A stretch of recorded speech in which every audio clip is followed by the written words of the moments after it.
ठट्ठा में बारिशों ने तबाही मचा दी। मुसलसल बारिशों से मुतासिर अफराद का ठट्ठा हैदराबाद कौमी शाहराह पर धरना। मुकामी अफराद ने चीलिया के करीब ठट्ठा हैदराबाद कौमी शाहराह पर एहतजाजी मुजाहरा करके धरना दे दिया। टायर भी नजरे आतिश। मुजाहिरीन का कहना था कि हमारा रोजगार पहाड़ी इलाकों से पत्थर तोड़कर दिहाड़ी कमाना है, जो काम बारिश की वजह से काफी दिन से बंद है।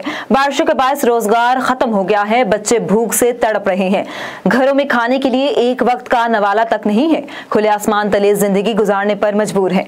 मुतासरीन ने आला हुकाम से मुतालबा किया कि हमारी माली इमदाद की जाए और हमारी सहूलियात के लिए इकदाम किए जाएं। दूसरी जानिब DSP झड़क कादिर खास खैली ने मुजाहिरीन से बातचीत करके धरना खत्म करवा दिया।